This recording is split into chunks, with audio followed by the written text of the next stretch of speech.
খালি একবারে খালি। দেশ ও দেশের বাইরে যে যেখান থেকে আমার আজকের এই ভিডিওটি দেখবেন তাদের সবাইকে জানাচ্ছি অসংখ্য ধন্যবাদ এবং অভিনন্দন।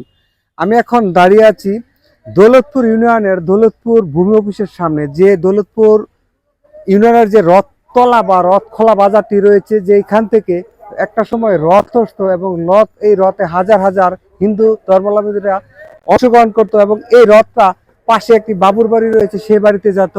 কিন্তু সেই রথ এবং নেই, কিন্তু রথ খোলাটা ঠিকই রয়েছে।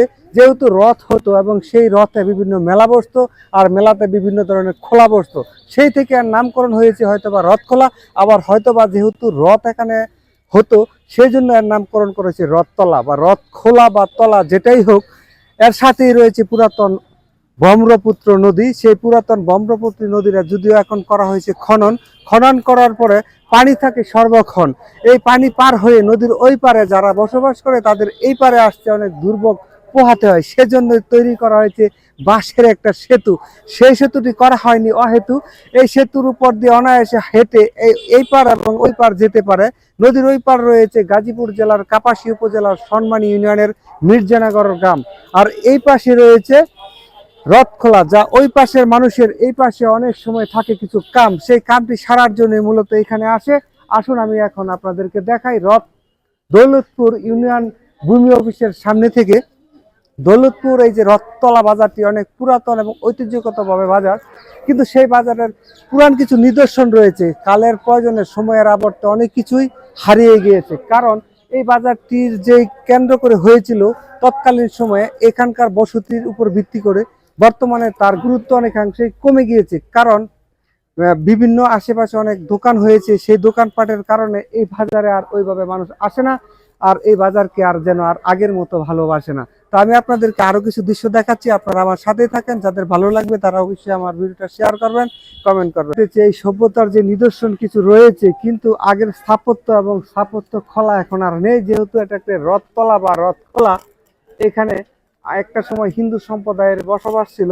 যুগের পর যুগ বসবাস করার ফলশ্রুতিতে হয়তোবা 1947 সালে দেশভাগের পর অথবা তারও আগে, তারপরে 1971 সালের দিকে এখানকার হিন্দু সম্প্রদায়ের অধিকাংশ লোক ইন্ডিয়াতে চলে গিয়েছে। আর এই বটগাছটি এখানে ছায়াদান হিসেবে এখনো টিকে রয়েছে। এই বটগাছের নিচে বাজার জমেছে, সেই বাজারের ছায়া দেওয়ার ক্ষেত্রে এই বটগাছের পাতাগুলি অত্যন্ত গুরুত্বপূর্ণ ভূমিকা পালন করছে। এখানে রয়েছে ভূমি অফিস, রয়েছে রথতলা বাজার। যে রথতলা বাজারটি বর্তমানে এই অবস্থা, যদিও অনেক আগে থেকে এর করা হয়েছিল উন্নয়নের ব্যবস্থা।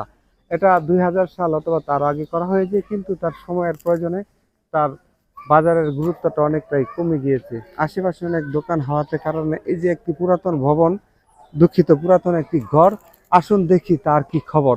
সেই পুরাতন ঘরটি 1971 সালের পরে অথবা আগে তৈরি করা হয়েছে।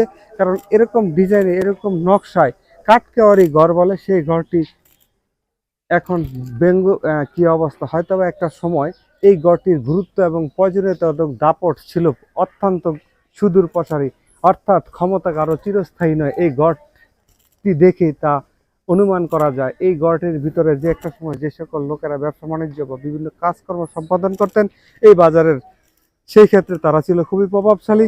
আর বর্তমানে এই গড়টি রয়েছে খালি। ছোট লাগতেছে এমন ওই দিয়া কি কমু, 100 উপরে হইব, এর নিচে না। আমি মনে কর 100-র উপরে। হ্যাঁ, উপরে হইব ওইটার।